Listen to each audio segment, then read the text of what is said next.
Shalom, selamat pagi. Apa kabar Bapak Ibu Saudara-saudara yang dikasihi dalam Tuhan kita Yesus Kristus? Salam sehat bagi kita semua. Kita berjumpa kembali dalam sapaan firman Tuhan hari ini, Kamis tanggal 24 September tahun 2020. Dan firman Tuhan pada pagi hari ini diambil dari 1 Korintus pasal yang pertama ayat 27. Demikian dikatakan dalam firman Tuhan. Tetapi apa yang bodoh bagi dunia, dipilih Allah untuk memalukan orang-orang yang berhikmat. Dan apa yang lemah bagi dunia, dipilih Allah untuk memalukan apa yang kuat.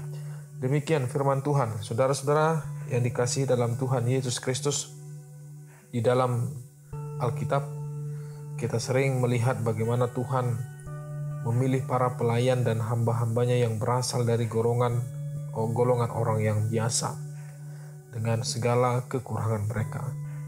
Hal paling nyata dapat kita lihat dari ke-12 murid-murid Yesus yang dipilih oleh Yesus, yang berasal dari orang-orang biasa. Ada yang berasal dari nelayan, ada yang berasal dari para pemungut cukai, bahkan ada yang berasal dari orang zelot. Jika kita lihat perjalanan gereja dari zaman gereja mula-mula hingga saat ini, kita pun dapat menemukan banyak orang-orang yang dipakai Tuhan secara luar biasa yang berasal dari golongan orang biasa. Mungkin saja para pendeta atau para pastor atau para hamba Tuhan yang melayani kita di gereja kita masing-masing. Ada yang berasal dari latar belakang yang biasa-biasa saja, atau malah dari latar belakang yang cukup buruk.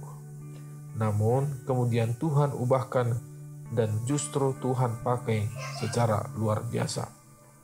Hal yang samalah ini yang dialami oleh Rasul Paulus dalam kehidupannya.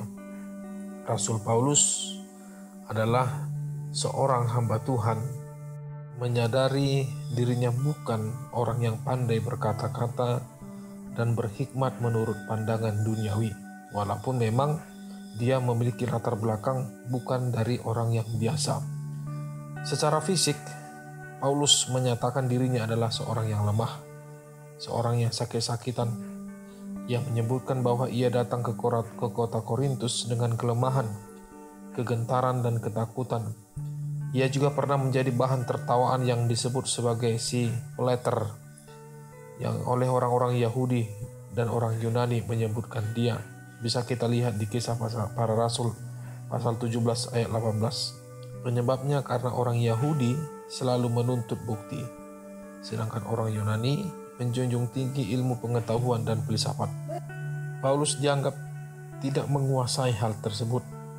Namun, Paulus berhasil mengacaukan pemahaman yang kuat dari orang-orang yang berhikmat itu. Ketika Paulus meninggalkan Korintus, jemaat itu mulai terkontaminasi oleh pemahaman serupa. Paulus menyebutkan hikmat duniawi. Hikmat duniawi itu mengunggulkan orang-orang berpengetahuan, berpengaruh, dan keturunan bangsawan. Seperti sebagian jemaat di Korintus sudah mulai tergoda mengejar hal seperti itu, agar bisa diterima oleh dunia dan orang lain. Mengetahui hal itu, Paulus menasehatkan agar mereka berhenti melakukannya, karena Allah telah memulai pekerjaan yang baik dalam diri mereka. Allah merendahkan orang yang kuat dan menyikapkan kebodohan orang yang angkuh di hadapannya. Saudara-saudara, kita juga bisa terjebak mengikuti dan mengejar hikmat yang sama seperti hikmat yang dikejar oleh duniawi ini. Mengejar pengetahuan, mengejar pengaruh, dan mengejar gelar-gelar kehormatan demi memuaskan hasrat keangkuhan kita. Kita mengejarnya agar dunia dan orang lain menerima kita. Namun kita harus sadar bahwa Allah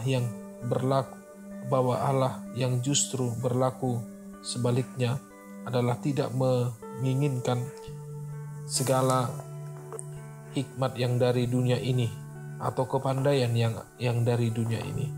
Itu sebabnya dalam firman Tuhan saat ini kita bisa mencontoh yang dialami oleh seorang Paulus, di mana dalam kehidupannya yang dulu adalah seorang yang gencar-gencarnya mengejar jemaat Tuhan untuk ditangkap, sekarang berbalik, dia ditangkap oleh Tuhan untuk ditugaskan menjadi pengejar jiwa-jiwa untuk dimenangkan dalam Kristus. Oleh karena itulah Paulus membagikan kepada jemaat di kota Korintus tentang rahasia panggilan Allah. Paulus menekankan bahwa panggilan Allah itu tidak tergantung pada siapa diri kita. Sama seperti keselamatan itu hanya berdasarkan kasih karunia Allah, bukan karena hasil usaha kita. Efesus 2 ayat 8. Demikian juga panggilan Tuhan itu didasarkan oleh kasih karunia Allah, bukan karena keadaan kita, bukan karena kepandaian kita, bukan karena hikmat yang ada pada kita. Justru banyak di antara kita yang dipanggil sewaktu kita masih bukan siapa-siapa, bukan sebagai orang yang terkenal, bukan sebagai orang yang berpengaruh, bukan orang yang terpandang, dan bukan orang yang berhikmat.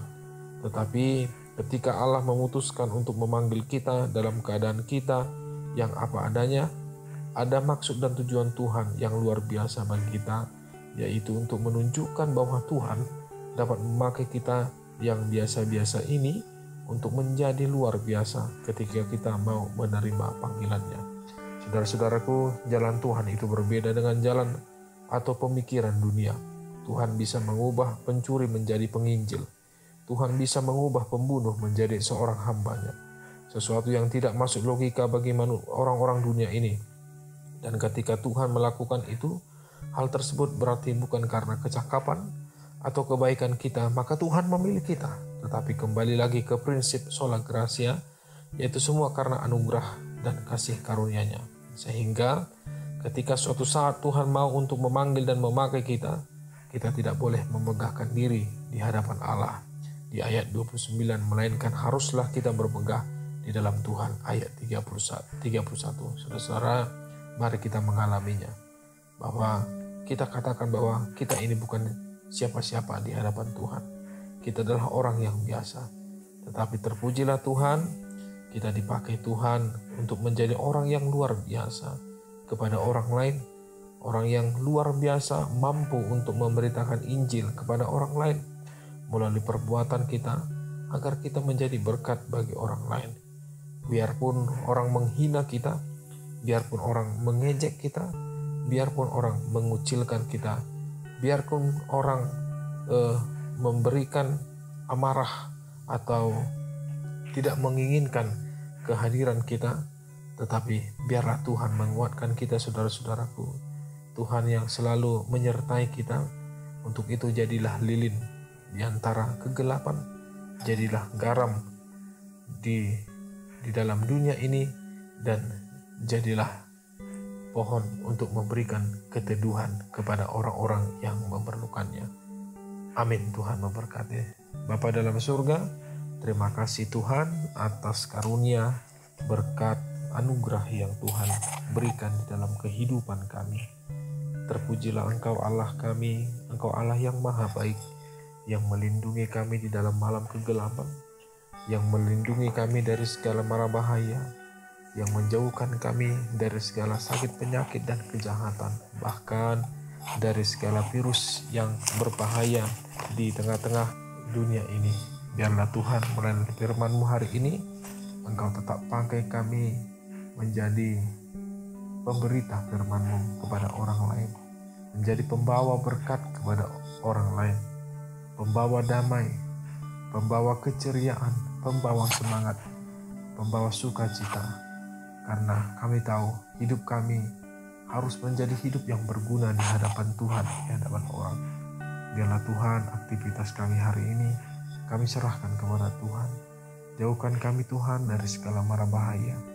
Kami tidak tahu apa yang kami hadapi, tapi kami percayakan semuanya hanya di dalam tangan Tuhan. Yang sakit Engkau sembuhkan, yang menderita Engkau kuatkan, yang berduka Engkau hiburkan, agar mereka semua, kami semua sama-sama memandang kemuliaan Tuhan nantinya di dalam kehidupan yang kekal. Terima kasih Allah kami, ini doa kami. Dalam Yesus Kristus dan Roh Kudus kami berdoa dan mengucap syukur. Amin. Anugerah Tuhan kita Yesus Kristus, kasih setia Allah Bapa, dan persekutuan Roh Kudus itulah yang menyertai engkau. Amin. Shalom.